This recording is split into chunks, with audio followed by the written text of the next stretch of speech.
Yes. Good evening, good people. Welcome back once more and again.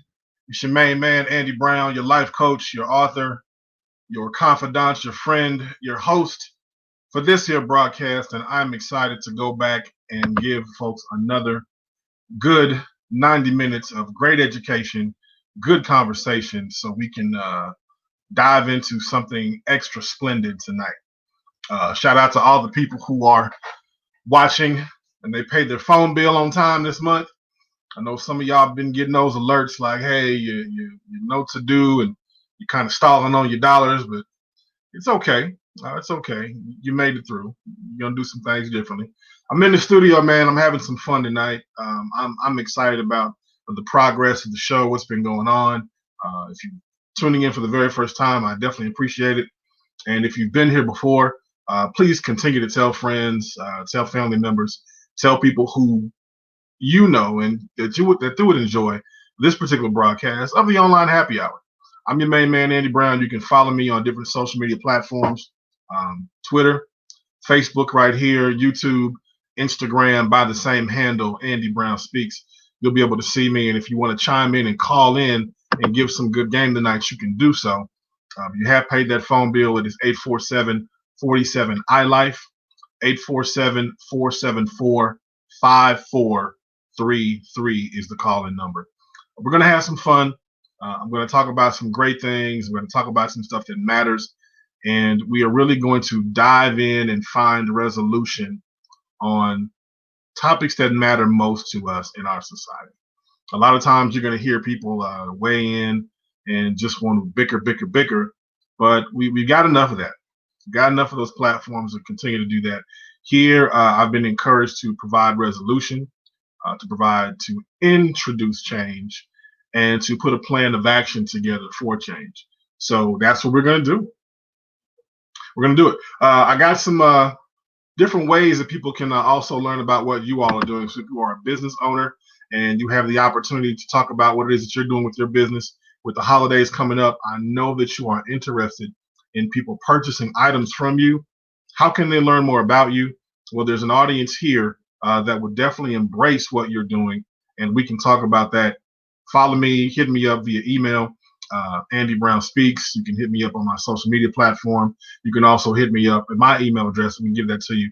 It's iliferadio1@gmail.com. Again, iliferadio1@gmail.com, or just hit me up on my social media platforms. We can talk about that as well.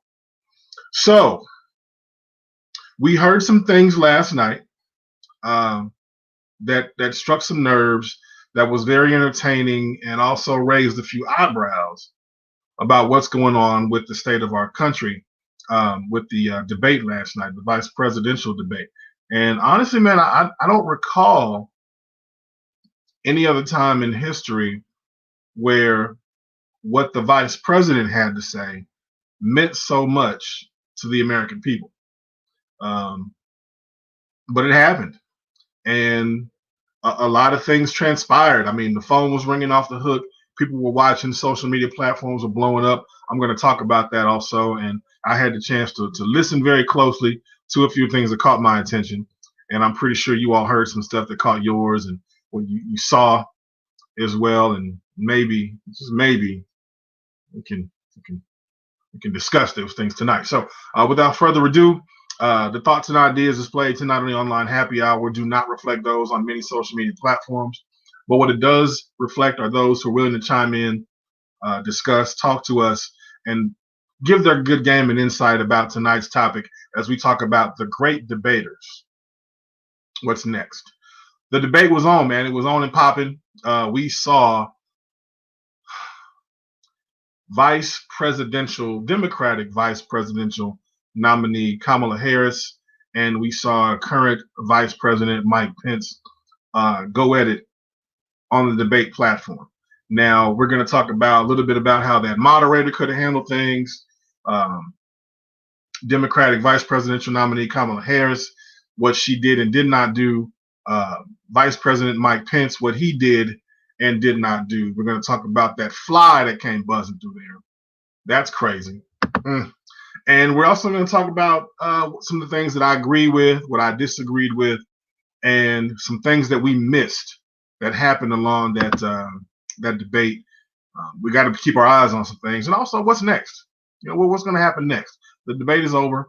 We got to move on. We got to see what's next for the American people. So, what's going to happen? If you want to weigh in, you can do that. I'll take some feed. I'll take some comments from you all, and kind of light the fire up that way. But yeah, the moderator did suck. We know that the moderator was thrown. You have to have, ladies and gentlemen, a level of control.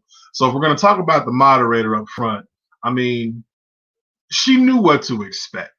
You have the first round with the top of the totem pole. You got ex-vice president Joe Biden and current president Donald Trump going at it, and these two cats is crossing over one another. You already know the behavior has already been set on the stage. So how could you not take more control of what's going on as a moderator? That is what you are supposed to do.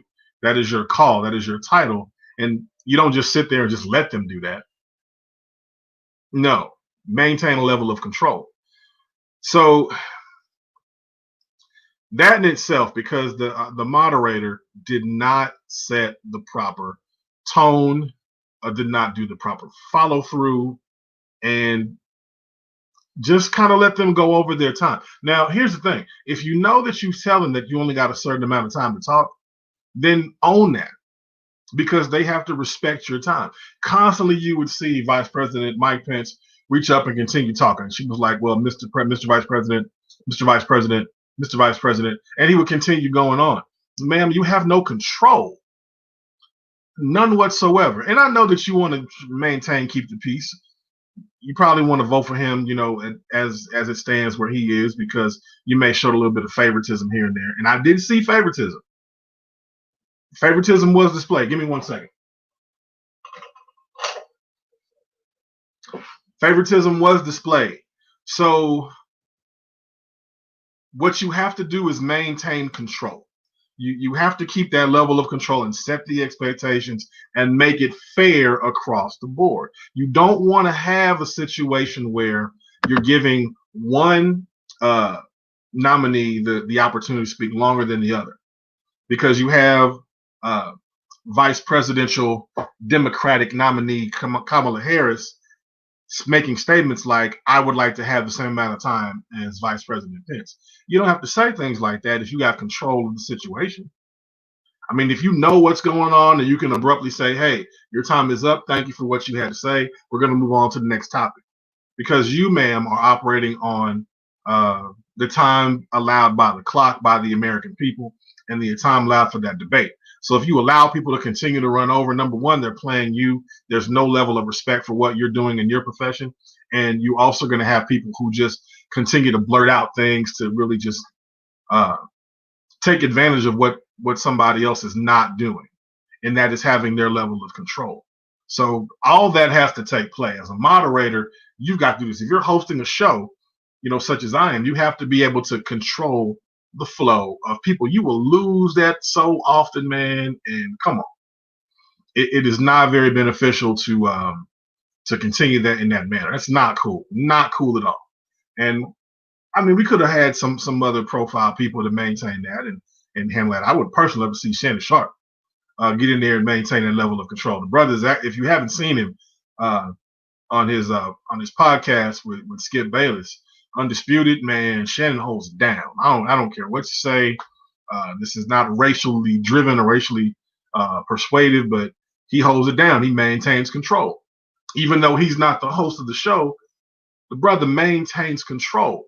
And you have to be able to do that. So Robert Kiyosaki, when he gives speeches as well, he maintains a level of control. So they could have brought some other people in that were going to maintain control of the debate. But if that's not what you're doing and you're not willing to put in the effort, then I don't understand what the purpose is of what you're doing other than just collecting a check and just wanting some television time for yourself. Y'all did know that she was reading from the monitoring board as well, the questions that were in front of her. So anybody could have done that. And I don't want to take away from her occupation, but at the same time, maintain levels of control. You have to do that. That's just what it is. So that had to be addressed. It had to be addressed. It had to be talked about. And there's some pros and cons to what was discussed. So we can talk ladies first. And this is what I want to address. Now, keep in mind, folks, you may agree with some of the things that I have to say. You may disagree with some of the things that I have to say. And you are more than welcome on this platform to discuss that, because at the end of the day, if we don't see where everybody else is coming from, we're all on the same vanilla platform and everything is just the same and same and same, then one, we're not acknowledging that there's a difference. And two, we're not giving way to the true issues of what are going on, and we can't just lie back and not talk about this. Yes, we have our favorites. Yes, we have people that we enjoy. Yes, we want certain dynamic of change, and that's removing people from their platform. But at what expense does that really come? So let's look at that. The justice and race relations was vague and evasive, while candid Kamala was forthcoming when it came to justice for Breonna. She didn't deal with justice, while CA Attorney General Pence was pitiful when it came to race relations. Yes and no. Yes and no. So let's talk about that for real, shall we? Can we open up this door? Can I wet the whistle for just a moment and dive off into this in the deep end?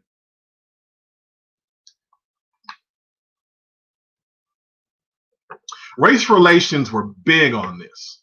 You know, they were swaying away because look at what's presented on the platform itself. Okay, race relations was right there in freaking front of us. Right, we have the genes of a predominantly white male that sit on that stage. We have the genes of a biracial woman who sit on that stage, and we have to address race relations because shit is right there in front of us. How could you avoid that? Again, we were not going to see eye to eye on certain things because we try to be passive with what is out there. Some people have favorites and we want to see change, and I get that. But look at this for what it is, man. That is a dynamic point to bring up. You know, I believe without a shadow of a doubt that the biggest opponent that Democratic vice presidential Democratic nominee Kamala Harris, her biggest opponent on the stage was her. Not necessarily Mike Pence, but this is your first time on this spotlight. There are people who don't even know who you are. There's a handful of people that follow you just because of your affiliation. There are a handful of people that follow you just because of your Democratic ticket, of your party. And there are people who follow you just because of the gender that you are. Right? Really don't know much about you, really don't know what you stand for. But on the external, I'm following this and I want to see this because it looks like me. It doesn't look like me, and it doesn't look like what I think the future is going to hold. So, yeah, it's there, man. So I believe within myself that the toughest opponent that she had to face was herself. So you have to look at what actually happened. Okay, let's kind of, before we even dive off into the topics of what was expressed, let's talk about how they were expressed. Because you have Mike Pence over here who did not budge, did not break, did not move. I mean, you would think this dude was, facilitating someone's funeral. He was just so bland with his appearance that the emotions were not even there. If you saw the post that I made on social media, I mean, VP was on some old -5 emotional platform. He wasn't even he didn't give two fucks about being up there. That's kind of dangerous because you really don't know what this person is thinking, what their motive is, and what arouses them or shakes or breaks them. Okay, you have no idea where they're going or what they're thinking. You can shake a few things off, but at the same time, regardless of how emotional the topic or the conversation may have been, he stayed even killed. Now, Kamala Harris on the other end wore her emotions very very openly in her facial expressions. And there are some people that say it's kind of infuriating to see that someone is semi-shakable, stereotyping, if you will, and a lot of that did happen. Yes, it did. A lot of stereotyping did happen. A lot of the emotional woman, if you will, was there. Uh, Kamala Harris almost certainly heard it over and over again, from her prep. She had to hear it. She had to be nice. She had to be courteous. She had to smile a lot. Don't interrupt. But some of that did happen. And mostly importantly, man, don't show any flashes or signs of being angry, because we have a stereotype out there that is labeled the quote unquote angry black woman. Don't get into your feelings. And yes, yes, yes, that is so freaking true. It happens. Now, again, emotionally, people will take a turn at that and just kind of poke fun. Oh, no, I can't believe you saying all this. Well, yeah, yeah. See, we have to come out of, ladies and gentlemen, and be honest with yourselves, man. Be real with ourselves. What we have to do is we have to come out of the circumference of our own awareness and not only see what we see in our day-to-day circles, but how others perceive us as well. Okay, there is a level, and you look at it on stage, man. You saw a predominantly white Caucasian male and a biracial woman on that platform. So the stereotypes are already there. We're talking race relations. We're talking demographics. We're talking genders. We're talking generations. All of that is right there in front of you, right? You're seeing it firsthand. So imagery plays a big part in who you decided to pay attention and to listen to. And not only that, who you wanted to agree with. Whether or not that person said something that made sense to you, or the fact that you felt the need to agree with them or not, or disagree for that matter, because of who they were, because of what they looked like, you had a better chance of relating to them simply because of the imagery that was put in front of you. It is what it is. Listen, man, we stood back and we watched two white men, Donald Trump, Joe Biden, talk, right? So there's a certain mindset that says, in one particular race, in race relations, we're talking about this. In race relations, I'm going to see two people that look like me or look like somebody in my household. So therefore, I have to decide not only by what it looks like, but what's being said on a regular basis that makes sense and that registers more often to what morals and values that I grew up with. Okay. And at the same time, when you see Pence and you see Kamala Harris, what you're going to say is, I see me in that reflection first. Whether I see a white male, or I see a male, or I see a biracial African American woman, or I see a woman, or I see my Democrat or my Republican, or I see my sorority, whatever you're looking at, whatever relates most to you, you're going to feed on that energy that's given to you and tend to agree with that first, right? So when people who don't look like you don't agree with what you have to say based on what they saw in this debate, then chances are it's going to add more fuel to that racial fire. And that in itself is going to cause more division, because now I'm tending not to listen to what this person had to say, but more or less, is that something that I can relate to and make more sense to me? Somebody's saying that Pence is just going through the motions because he knows the end result in the system that cheats you out of your real democracy. Possibly. Again, man, if you are straight faced on this, John, and you are saying that I can't be broken, it's very difficult to read that, because if you're someone who wears your emotions on your chest and on your shoulders, and you see that in somebody else, then it's going to open up a more of a relative opportunity for you to say, hey, I can relate to this person. They see what's going on. But again, let's come out of the circumference of our own awareness. Everything that we know and everything we believe in kind of sits in one bubble. Okay, this is all the stuff that you learned. Let me find something round.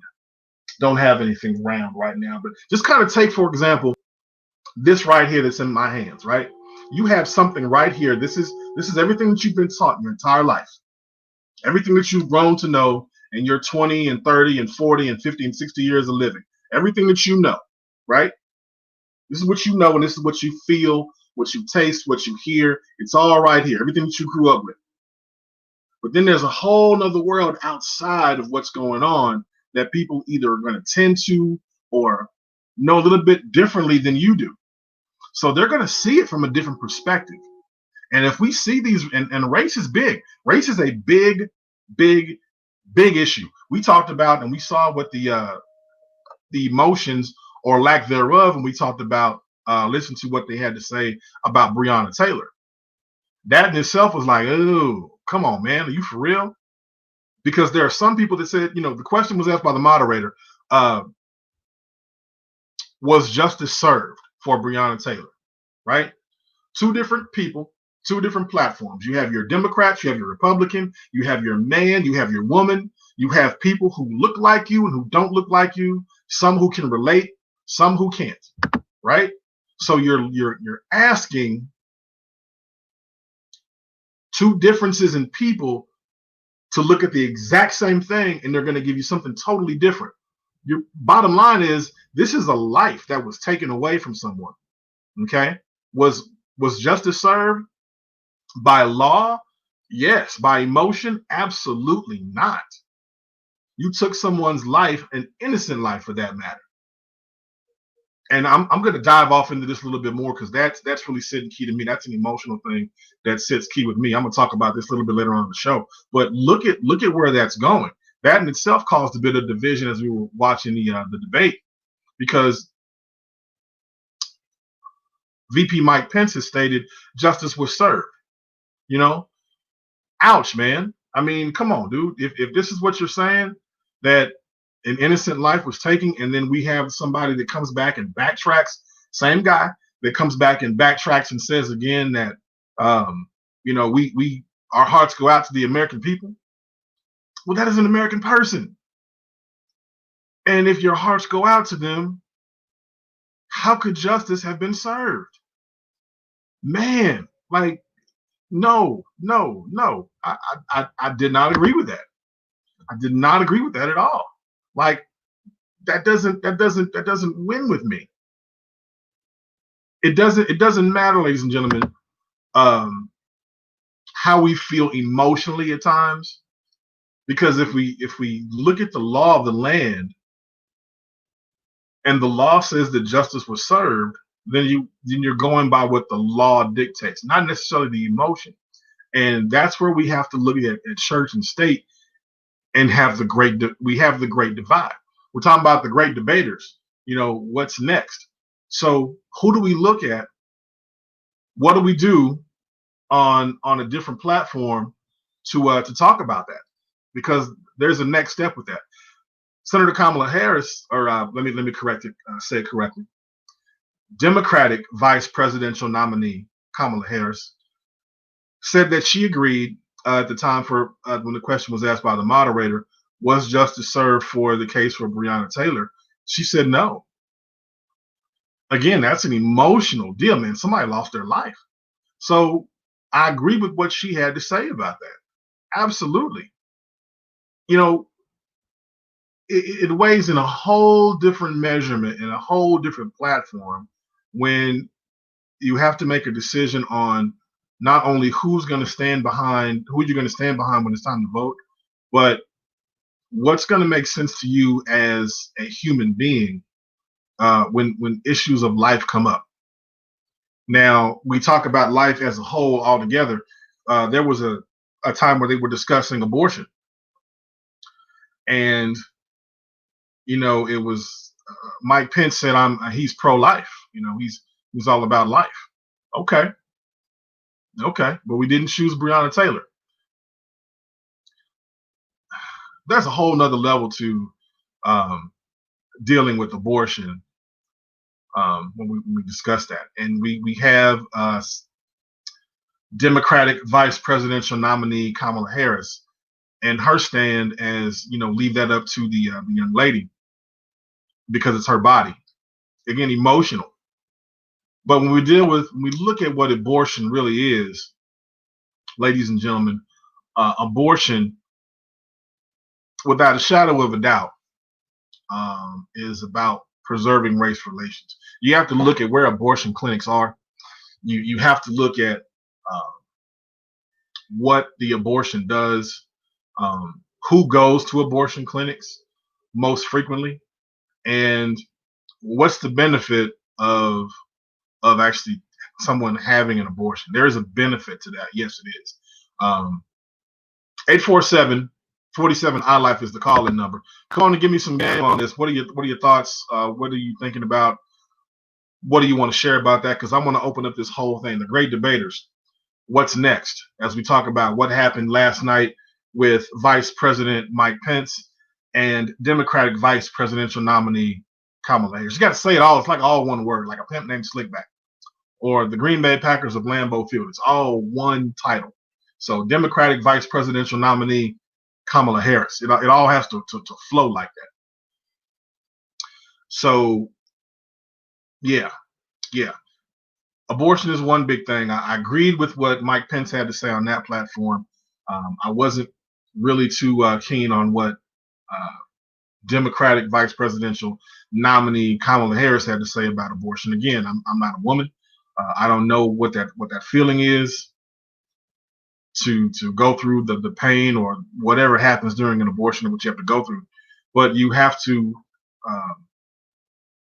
know that it's more than just what deals with that person's body, what that looks like big picture overall. So it's not just one person who's saying I'm going to have this baby or doesn't want the baby. It took two people to make that baby. So the decision is not necessarily just on one person where the life has been shot up in. That ain't no. You got to look at both people who were involved in that and what the state and what all the rules and how your health is in and all that. Come on, man, that's not cool. You don't want to do that. You don't want it to come down to what that woman says about her body.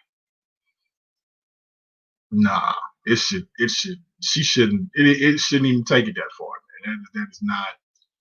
I'm so not for that. I mean, I've had to kind of discuss that on a whole nother level, but that is a nasty situation, and it's bigger than population control. It's I'll come back on a whole nother show and talk about abortion. That's something I don't even know if y'all are ready for that tonight, but we can discuss it. I don't want to drift too far out. We're talking about the great debaters. Democratic Vice Presidential nominee Kamala Harris also addressed issues of education. And what she did say seemed to be pretty cool. It seemed to be okay. She talked about, giving free education to those who, complete a 2-year university, community college, if you will. Free education for those who are going to a 2-year community college. Well, it sounds okay at first, but you also have to look at the fact, ladies and gentlemen, that what you're doing when it comes to MONEY. The main thing about MONEY is VALUE, and what does that value bring to the table? What does that look like when we're talking about education, right? If I'm someone who has to make a decision whether to go to after I graduate college and I go to a 2-year university, or go to a 4-year university, or just not go to school at all, these are my choices. Then if I decide to go to a 2-year university and get a free education, I see nothing wrong with that. But think about the value that brings. If it's free to the student, what is the value that it brings to the student? I'm just going to get another 2-year degree. Okay, well, there's some schools out there that are doing this right now, and at the same time, it's still not drawing much attention.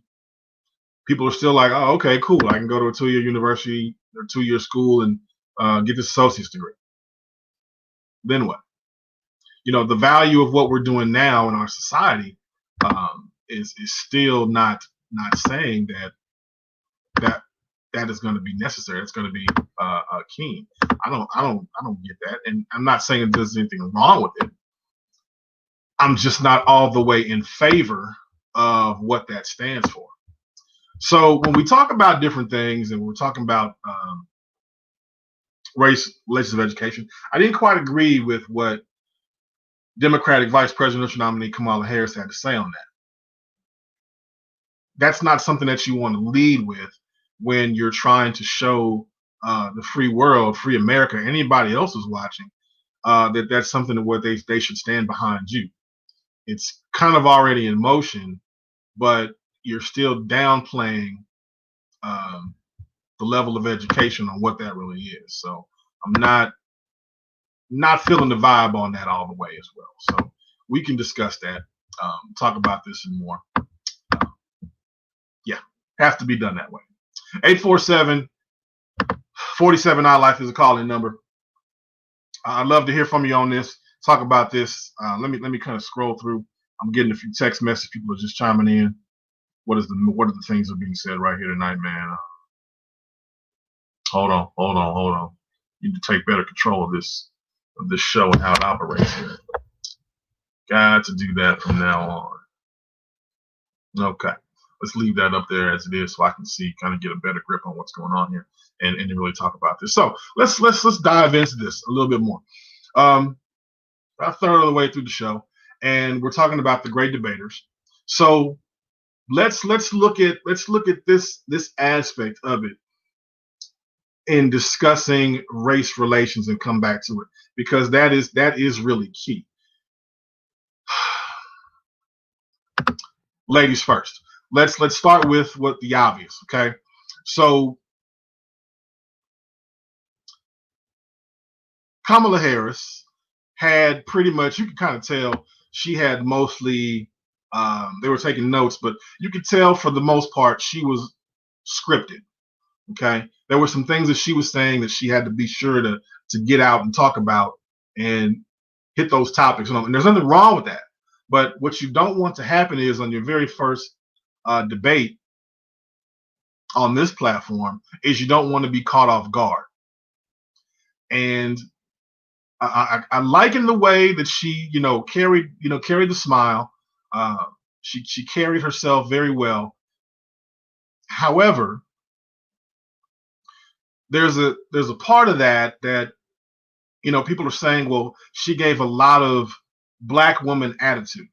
Okay, she gave a lot of I don't want to say angry black woman, so to speak. Let me just kind of get exactly what people were saying, and this is direct quotes from media outlets. Yeah, they were actually saying nagging, infuriating, stereotypical angry black woman characteristics.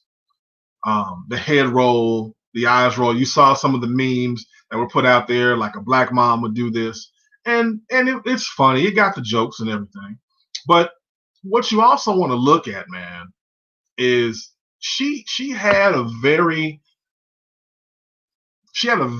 good chance of showing how unbreakable she could be as well. And I'm not saying to be stiff. I'm not saying to be, rock faced like Pence was. What I'm saying is kind of hold that level of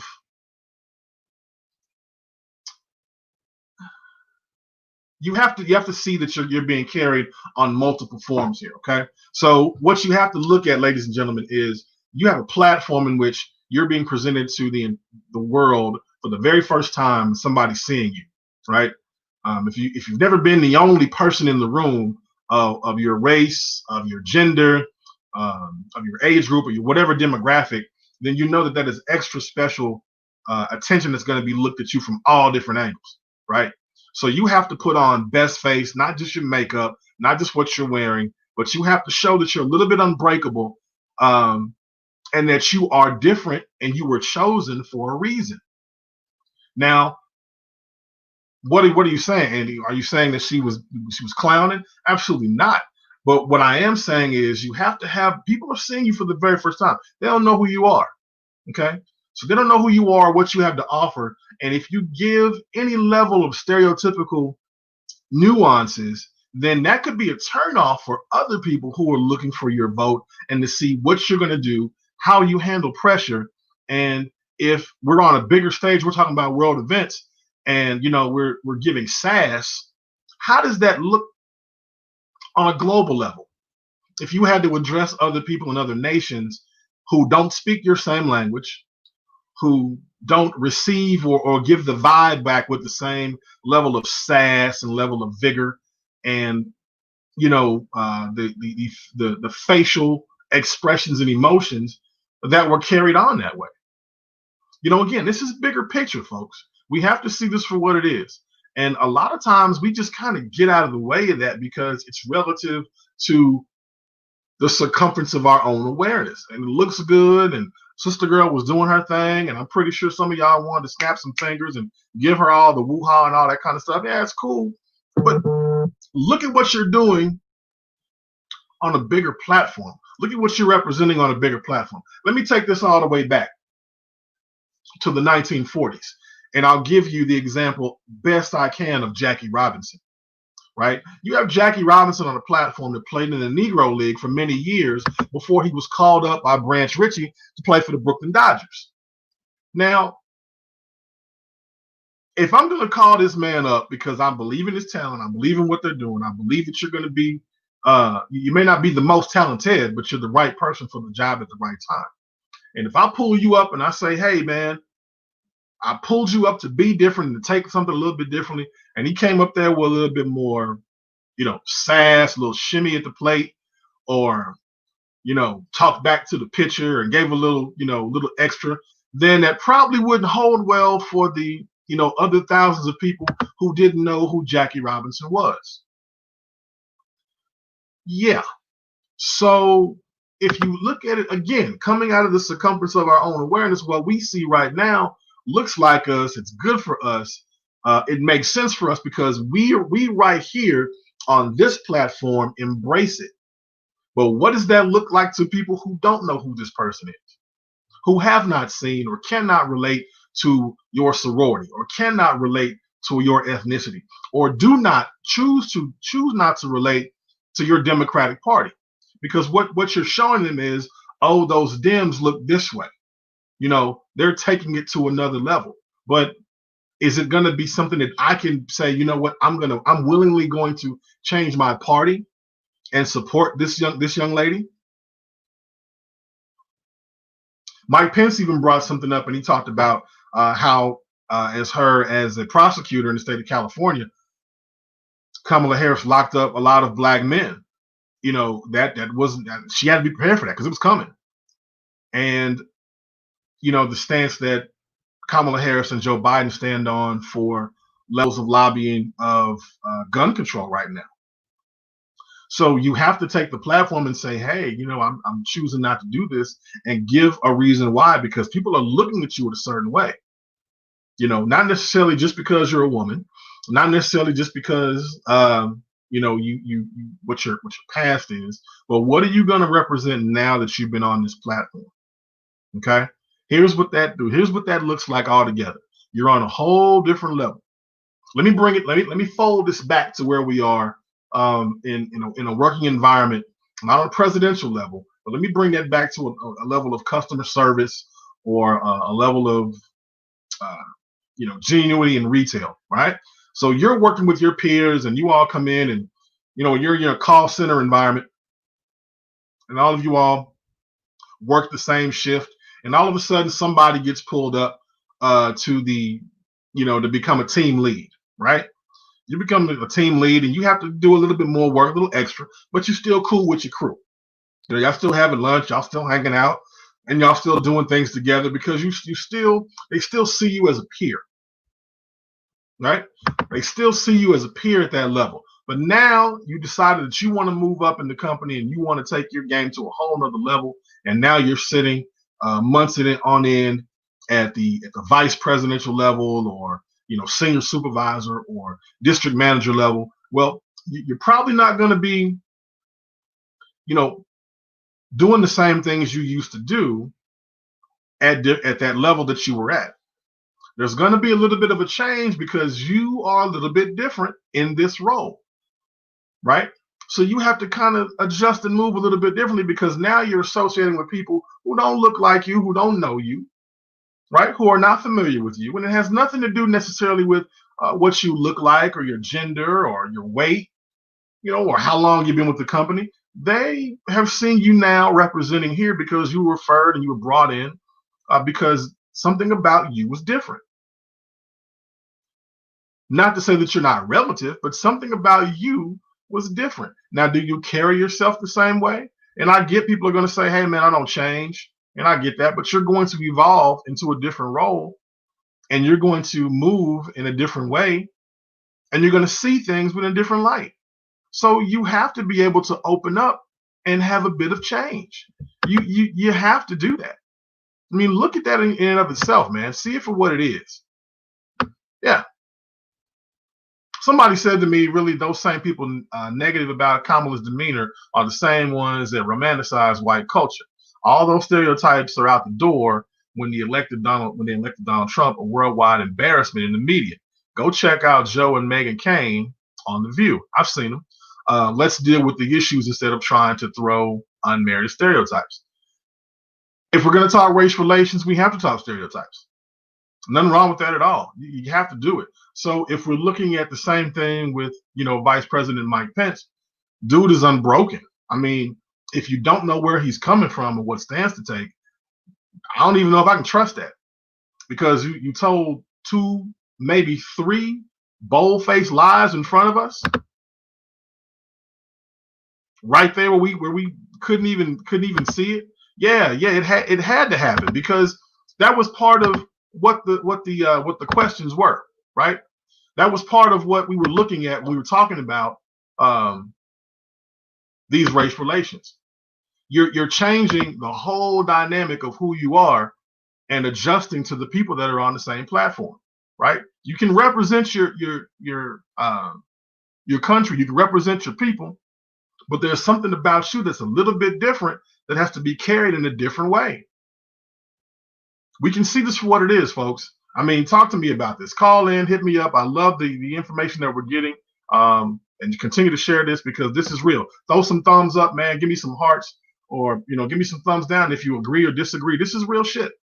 This is where we really are tonight, and we have to discuss these things and talk about them, because what's next?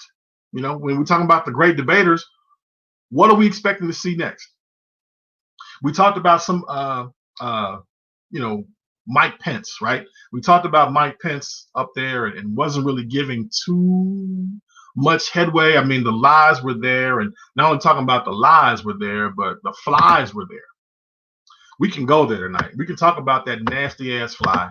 That fly jumped on his head when they were talking issues about Breonna Taylor. As soon as we got there, and as soon as the issues came up about Breonna Taylor and race relations, man, look what popped off. A freaking insect, a fly jumped on his freaking head and, come on, y'all, landed on his freaking, and first of all, how do you not know a fly is on your head? Come on. How you not feel that? If you have no emotion, you have no concern, you have no feeling about human life whatsoever, the least you are going to be able to do, you can't even feel a fly on your head, bro. That is cold-hearted, nasty shit right there. If you can't feel a fly on your head, man, come on. It is there for the whole world to see. Nobody gave him a head nod like, hey, none of that happened. Your moderator didn't take control at the moment and say that. Democratic vice presidential nominee Kamala Harris didn't make comment about it. She probably would have fell out of the seat laughing, because the whole free world was tearing social media up with this fly that landed on old boy's head. Like, how do you not feel a fly posted up to you? How do you not feel that? Like, are you that cold-hearted of a person that when a fly lands on your head, you don't even know it? I ain't even know it. Till we saw you on the stage. Come on, man. Like, that is a serious. That is nasty, man. That is nasty. And flies don't hang out unless they can nestle in a particular area for a long period of time, because flies do the whole and zoom in, because they have so many eyes that they can see when something's about to attack them, or they felt comfortable enough to just lay and post up and crash on his dome for what was that, roughly about a good 45 seconds to a minute, unbothered, unshaken, untapped. We got fly swatters hitting the TV at home. People out here, we have enough time to comment as a free world, pause our televisions, take snapshots of the TV, and do all kind of time to make memes that this fly was like, you know what, I'm gonna relax and chill and let me get my 5 minutes of fame. Was he even up there 5 minutes? It could have been I don't even know. That in itself was just so disgusting and trite that you can't. Can you really? I'm gonna say you can't, but can you really trust someone, somebody, something that a fly gravitates to? Can we do that as a human being? Can you trust an entity that attracts flies? Can we do that? Man, I'm gonna say no. That is utterly disgusting. And it posted up on his dome for a long period of time. He's got the snowflake white hair, so you couldn't miss it. And it just nestled all up in. I mean, the dude had, I don't know, was it pink eye that he had, or some were saying they were taking mad shots at the VP for real. They were taking mad shots at what he was saying, simply because when we talked about life and pro-life, you say that you're pro-life on one platform. When we talk about the life of Breonna Taylor, it meant absolutely nothing to you. And to think that there are no race relations here in this country, the republic for which it stands is racially divided. It has been for a very long time. That is the essence and the makeup of this country of America. It's what it is. There's no getting around that. There's no getting around racial divide in this country. Okay, it's the makeup of what America is. It's unfortunate, and we talked about that many times over. So I need to pull something up. And look and talk about this, because it's very relative to the case about Breonna Taylor and that freaking fly that went up there. Let's look at this. Hold on. There's some bullshit going on with this freaking this case, man. And if anybody hasn't really been paying attention, there's some stuff that, because we spent so much time in engulfing in what social media brought to the table, that there were millions of people talking about this debate last night, that there's some stuff that we just probably bypassed altogether. So let me be sure I pull this up. Pull this up correctly here, and open this thing up to where it really is, because I'm a little disturbed about this. Hold on, people. Hold on. I got you. Hold on. Get a little bit of help on this show too, for real. I'm gonna get it. It's all good. Give me some feedback on what y'all are thinking about this tonight. I definitely want to hear what people have to say. I appreciate those who are chiming in. Yes. This is what I'm looking for. This is what I'm looking for right here. So we're talking about the great debaters, right? We're talking about how the racial injustice had appeared to come out, and the fly had actually showed up when we were discussing race relations in America. And if during the debate it was discussed and the question was brought up to Vice President Pence and Democratic Vice Presidential nominee Kamala Harris, if justice was served for Breonna Taylor. So Kamala Harris mentioned and said that justice was not served. Okay, let's go ahead and be forthright with that, and that is something I do agree with what she had to say. Level of justice, what that is, and emotional standpoint, did not happen. Wasn't cool. All right, wasn't cool at all. Now, Mike Pence turned around and said that yes, justice was served. Well, there had to be a reason that this question came up, okay? Because something's going on while we're focused right here on this debate. Something else in the news is going on. I was going to tell you there's some things that we missed, and we have to address these things that we missed, because if we don't pay attention to them, it can go right up under the table, right up under our nose, and we're not going to see it until something happens or it's washed away, right? So, if anybody's following this, the state of Kentucky, in Louisville, Kentucky, where the Breonna Taylor case took place, the Attorney General, Daniel Cameron, wants to keep the grand jury proceedings and testimonies a secret about her case, right? He filed this yesterday on Wednesday, and the judge had given Cameron until yesterday to respond with the motion filed last week when they actually talked about this by an anonymous grand juror on the Breonna Taylor case, all right? They want all the recordings, they want all the scripting, and they want all the reports related to the grand jury to be kept in secret. Why? Why was the motion asked in a binding declaration that the grand jury not disclose what was stated amongst themselves during that case? What is there to hide, man? Come on. Right? The verdict has been given.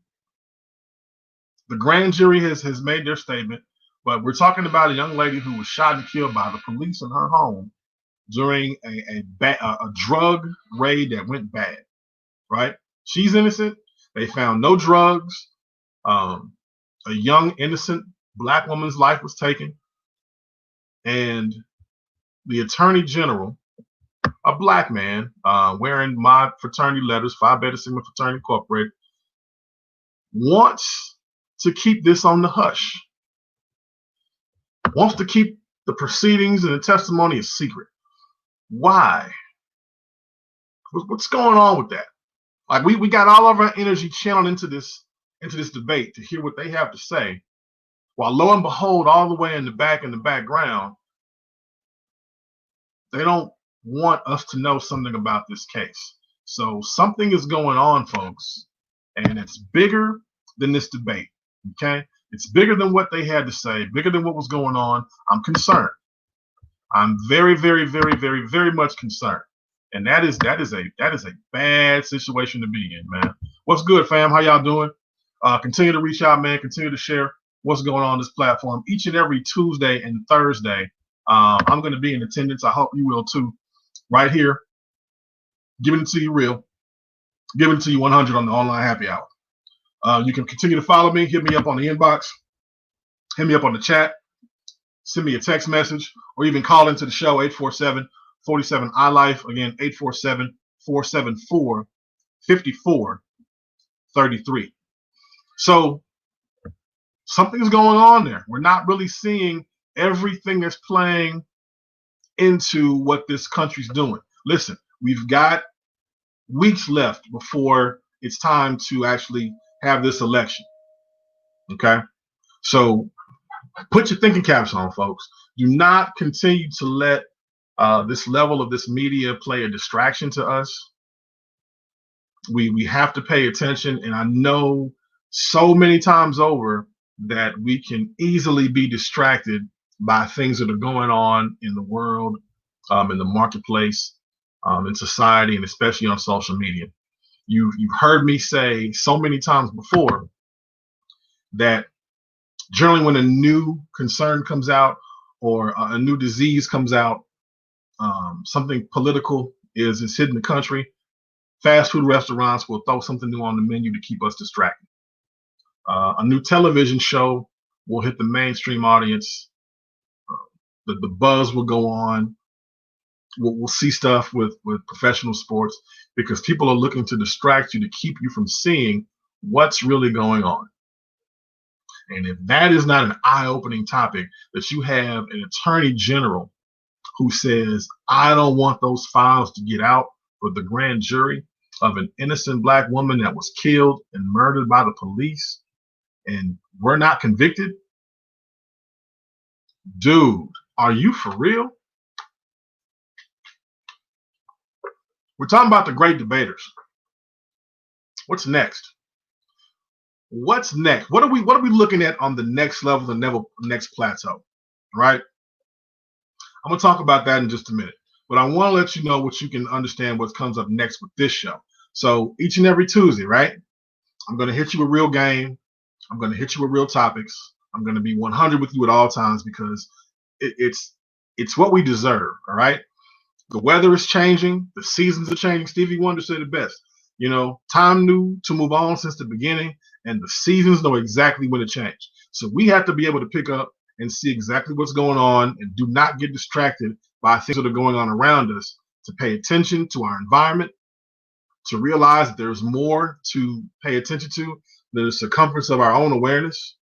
It's bigger than just what we know and bigger than just what we pay attention to.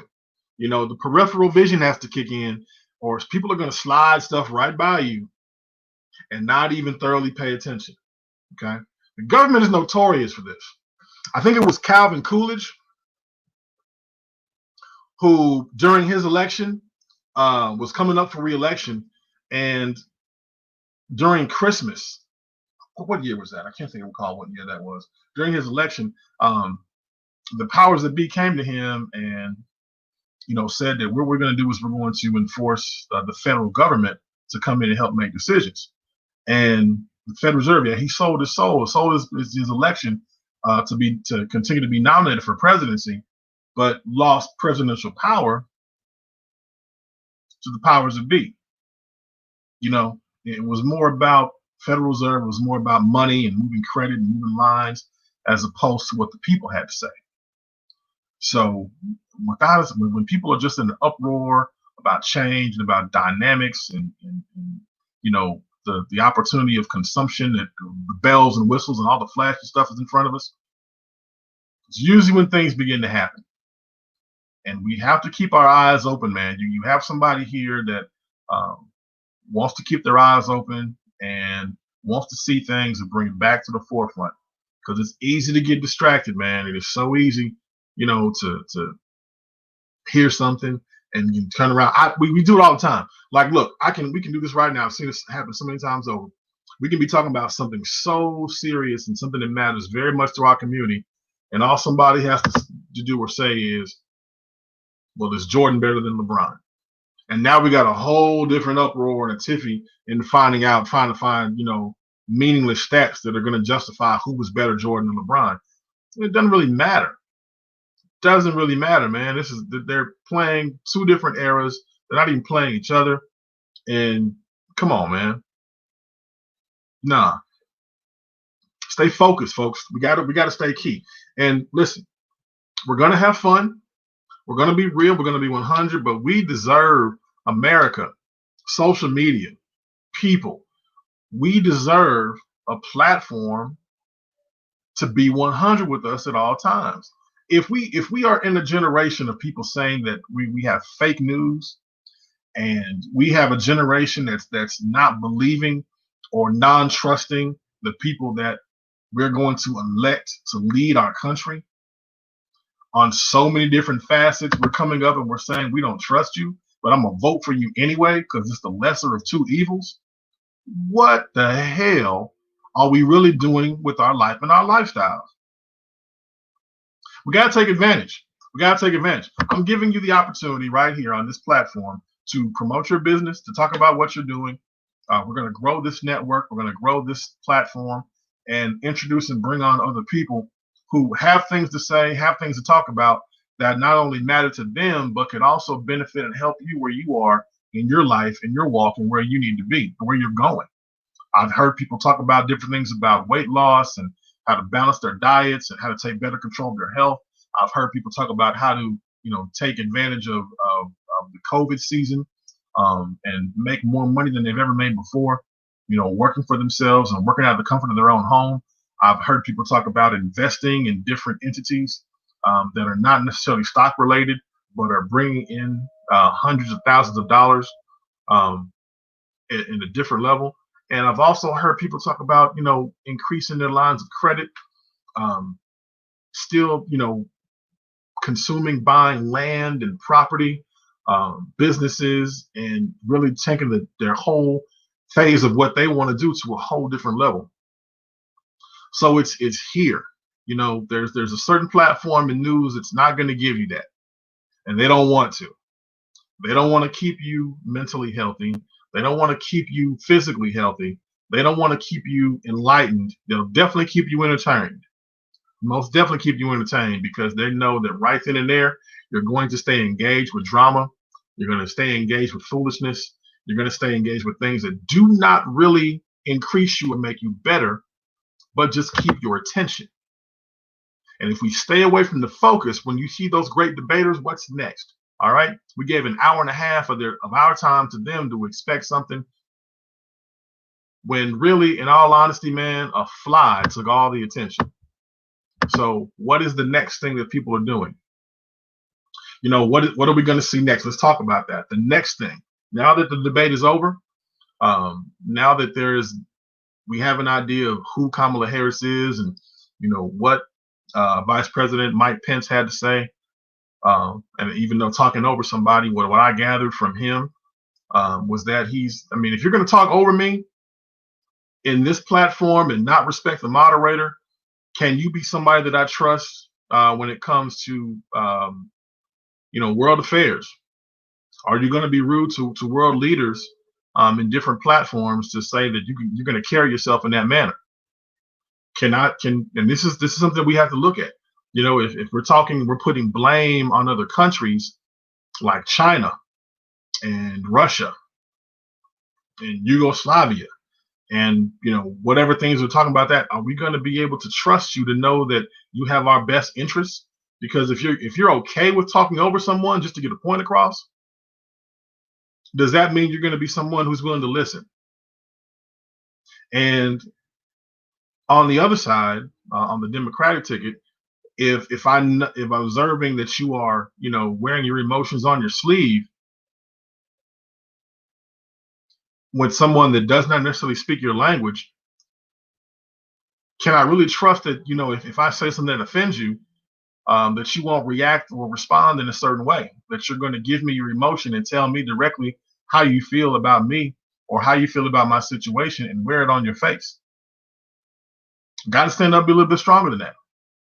We have to be able to put ourselves on a different platform, folks, because now we're looking at situations right now that are affecting our families. For those who have people who live in the South, in South Louisiana and South Texas, Lake Charles has been affected by this hurricane that's coming across the boards.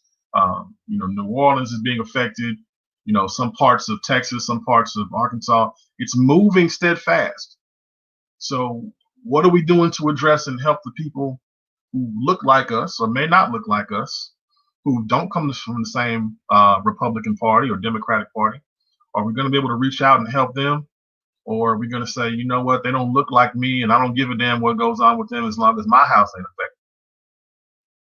We got people who are still being affected north of us in Michigan who still don't have proper drinking water. And that's been going on for, damn near, 9-10 years. In this country, are we still saying, you know what, I'm just going to have my bottled water, to hell what goes on with them as long as it doesn't affect my household? It doesn't matter what they look like as long as they don't look like me in this home. Come on, man. What are we saying up here? What are we really doing? Are we really addressing those issues? Because it wasn't talked about. And you got people out here who are, continuing to purchase firearms and, making the measure do that and open carry, concealed carry. And people are losing their lives for random things that are unnecessary. Well, nobody was shot over here in your neighborhood or it didn't happen, where your family is, or no one that or none of your Facebook friends or friends of friends were affected. So do you really even care, or does it matter? Look at this thing for what it really is, folks. We have to come to an understanding. We have to come to an agreement that it's a bigger picture. It can come out of the circumference of our own awareness. It's bigger than what we know and bigger than what we are willing to accept. There were some things that are going on in the news right now, and we kind of bypassed it altogether. Clean drinking water, coming from the South and coming from the Gulf, there are microorganisms that are causing, for the brain to be attacked. And it was kind of looked over and skimmed over. We didn't really address and talk about that. So how far does that water travel? Where does this clean bottled water that we get, or the tap water that comes through our pipelines? Because you all do know that the same water that's in your toilet is the same water that's in your sink and in your shower. So it's all through the same pipes. It just depends on where it comes from. I'm not saying that you need to go drink that water, or whatever the case may be, but it is the same passageway. So let's open up our minds and see a little bit further in detail of how this is really affecting us on a bigger platform. We got to talk about this, man. Listen, each and every Tuesday, each and every Thursday, 7 o'clock p.m. until 8:30 p.m., your boy going to be right here giving you some good game and giving you some good truth. So you have the link that you're watching right now. There's a little button in the corner that's spelled share, SHARE. Click on that, throw it in somebody's inbox, tag it on somebody's page, hit a thumbs up, shoot some hearts out there, shoot some likes, and let me know how you're feeling, man, because this is real talk. You asked for real talk. Your author's going to give it to you. Your life coach is going to be 100 with you, because I believe without a shadow of a doubt that somebody listening right now to the sound of my voice deserves that information. And if nobody out there in your own circle is willing to give this to you on a repeated basis, then shame on them and shame on you for not being in position to want to receive change. We're talking about the great debaters. What's next, right? Here's our Democratic Party. Here's our Republican Party. It's amazing how they don't agree on certain levels.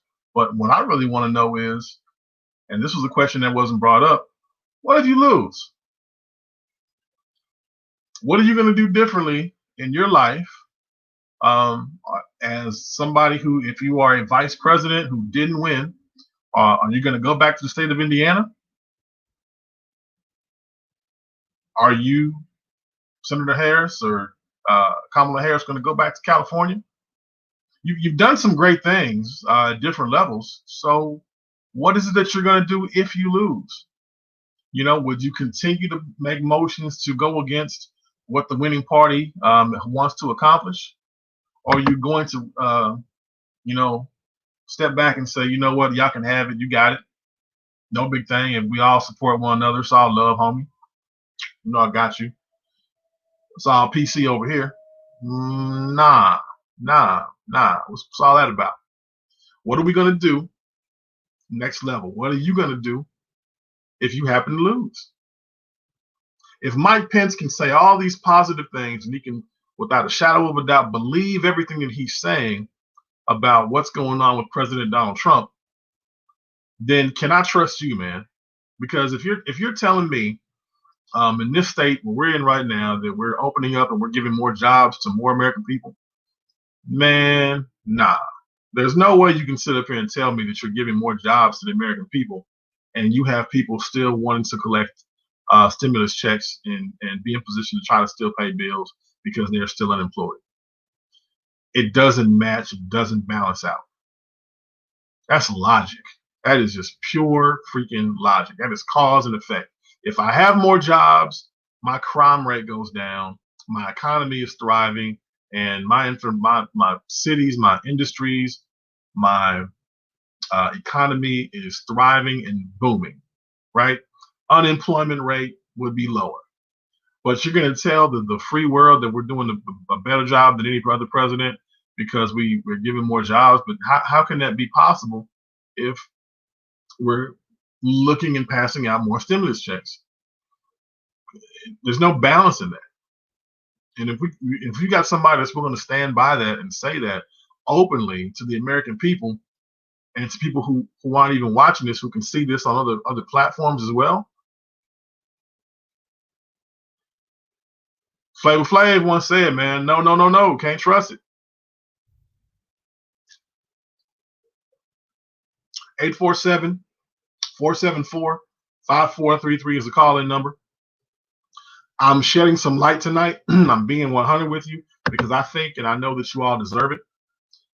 You cannot, shall not do that and lie to the people who you expect and want to support you. Doesn't happen. I can agree with you on certain platforms.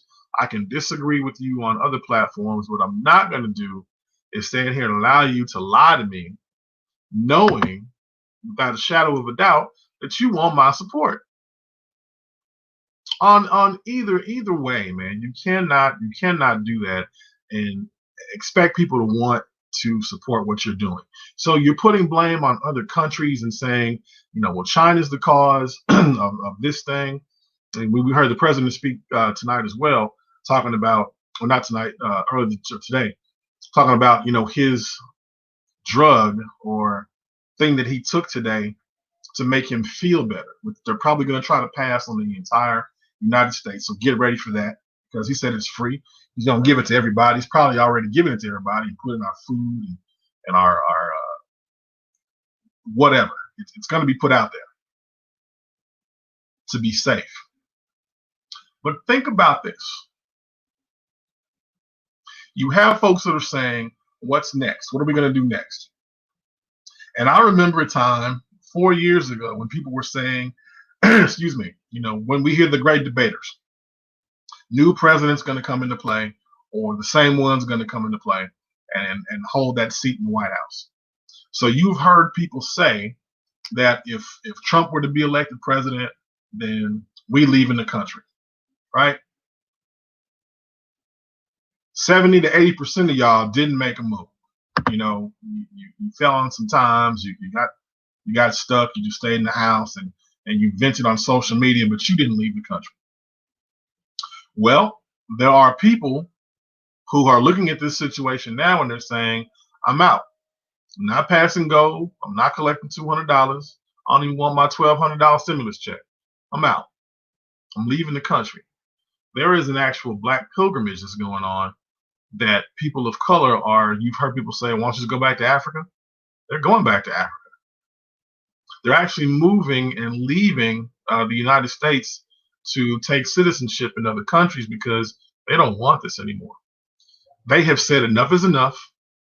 I don't want this, not for my family, not for me, not for my generations, not for my livelihood, not at all. People are actually taking up the time to leave the United States, and they're taking citizenship in different countries, Ghana, Zimbabwe, Ethiopia, different countries all across Africa. And they're saying that they're never coming back. Now, you asked, some people have said, why don't you just go back to Africa? Some people didn't even originate from Africa. They were right here in the United States, born and raised, and they have claim to their U.S. citizenship just as much as the people who made the same statement, if not more. But we're also looking at people who are saying, you know what, if change is going to be initiated, then I'm going to be the one that's going to do that.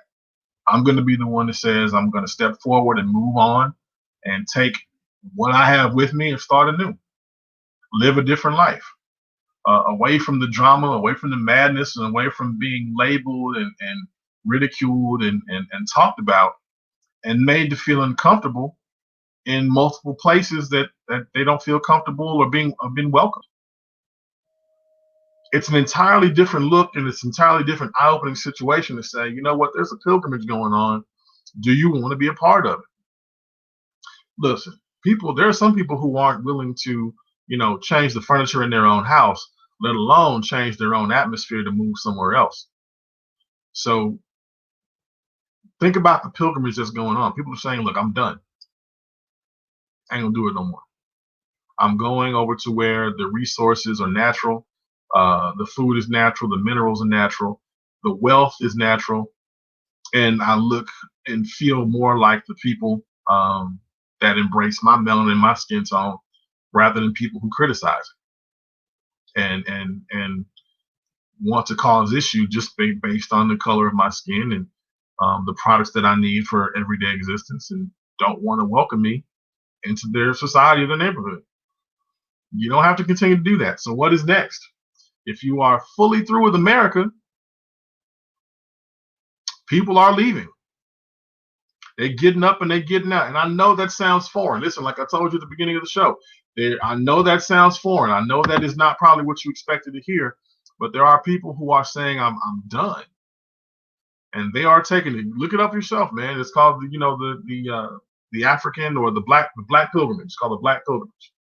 So they're taking that motion and they're moving on, no longer to be here anymore. Says a lot about the way somebody's treated, man. When they've had enough, and enough is enough, and they don't want to be bothered with it anymore, they're willing to do something about it and even leave the entire country. Not relocate to another part of town, not just move across the state, not even just move across the country, but to up and bounce and just leave the country altogether. Everything that you know, everything that you've been taught, everything that you've been indoctrinated with, leave it behind and start all over. We are not willing, even on a smaller scale, willing to look to do the things that change us to make our lifestyles better here, health-wise or financially, for ourselves, even for our children, for that matter. COVID-19 is a real issue. COVID-19 is a real deal, and is affecting a lot of the ways that we operate, financially, with our jobs, with our family and our peers, not being able to go out to places like we used to, not being able to be in different venues like we want to be, not being able to socialize on a regular basis, but we're using more of the internet as a tool.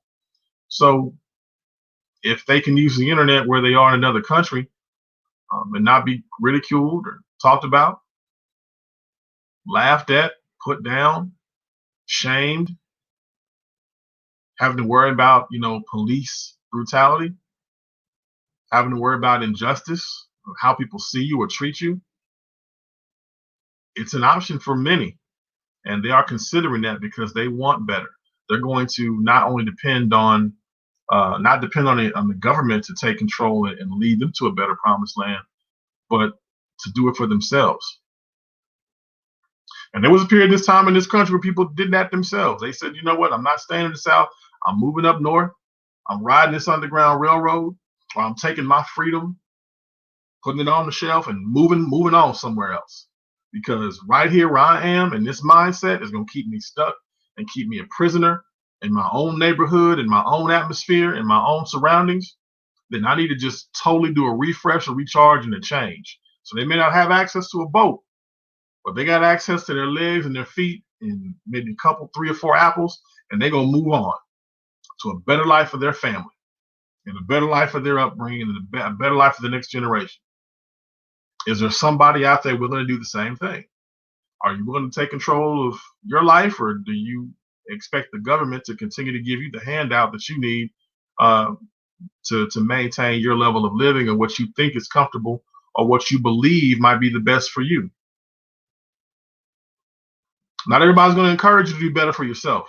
They're going to always want to keep you in the box right here in the circumference of your own awareness. But as you can see, there's more out here outside of what you already know that you might not even knew the opportunity existed, or you might not even considered thinking that far ahead.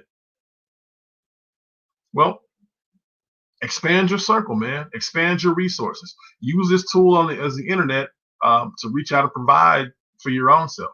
Let this show and this platform be a teaching mechanism to open up those questions, to insinuate the dialogue, to keep us going, because we're here for that. It's no time like right now to take full advantage of what's going on. Your support is needed. Your questions are appreciated. Your time is valued, and it's supposed to be here. And I wouldn't want to put my own energy back into this if I didn't believe that. I've been given a gift, and I've been given an opportunity to continually do this. Something's been eating at me and feeding my spirit and my mind, not allowing me to sleep at night. This online platform came to me back in 2009. I stopped and had to pick it back up again because it was festering inside of me to continue to give that back.